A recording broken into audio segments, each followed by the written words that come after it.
वर मागत असताना देहाचे तुझे तुकडे तुकडे का झाले नाहीस? एवढी जर तुझी माझ्याबद्दल अशुभवृत्ती होती तर मला लहानपणीच तू का मारून टाकलं नाहीस? भरतजी मात्र आईला शाप देऊ लागले, मी तर आजपासून तुला मुलगा तुझा आहे हे मी मानणार नाही, पण मी तुला शाप देतो, तुझं मात्र आजपासून लोक कोणी चांगलं भावनेतून नाव घेणार नाहीत आणि लोक मात्र आजपासून आपल्या कन्येचं नाव सर्वांचं ठेवतील, पण तुझं नाव मात्र समाजामध्ये कुणी सुद्धा ठेवणार नाही, हा माझा तुला शाप आहे. रडत रडत कौशल्याच्या महालामध्ये भरत येतो. आल्यानंतर कौशल्य माता निशब्द होते. काय बोलावं भरताला? अरे आई, आमच्याबद्दल तुमची जर एवढी अशुभ वृत्ती होती तर आम्हाला लहानपणी का मारलं नाही? लहानपणीच मारून टाकायचं ना भरत, असं वाटत होतं रे. तू येईपर्यंत आमचे प्राण निघून जावे, पण दुर्भाग्य आहे मी की माझे प्राण निघून गेले नाही. मला वाटायचं तू येईपर्यंत मी गेले पाहिजे. तुझे बाप, तुझे वडील, तुझा वडील निघून गेला. वशिष्ठजी म्हणतात की मग तुला गादीचा स्वीकार करावा लागेल.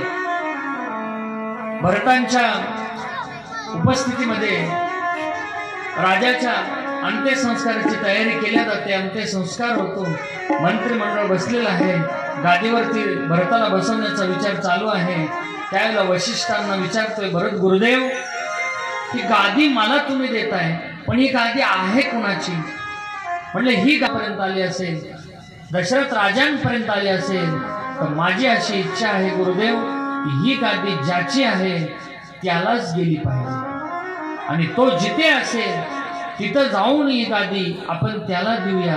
म्हणून आता मात्र भरत गुरुदेवाची आज्ञा घेतो आणि भरत आता मात्र रामप्रभूला भेटण्यासाठी चित्रकूट पर्वताकडे निघतो.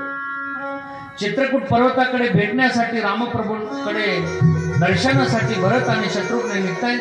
निघाल्यानंतर अयोध्येमधले 3 प्रकारची मंडळी भरत आणि शत्रुघ्नाच्या समोर निघते.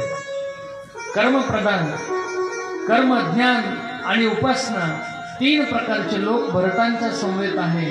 काही योग मार्गे आहेत, काही ज्ञान मार्गे आहेत आणि काही भक्ती मार्गे आहेत. जे योग मार्गे आहेत ना ते पालखीमध्ये बसलेले आहेत, जे ज्ञानी आहेत ते घोड्यावरती आहेत आणि जे कर्म मार्गे आहेत ते पायी चालतात.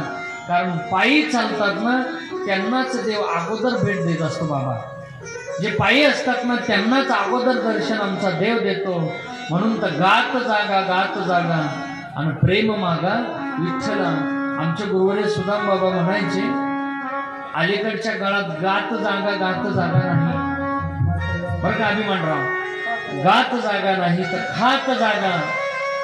गुलाबजामुन खात जागा, श्रीखंड खात जागा, मासवडी खात जागा. सगळे तुम्ही अर्धे पदार्थ.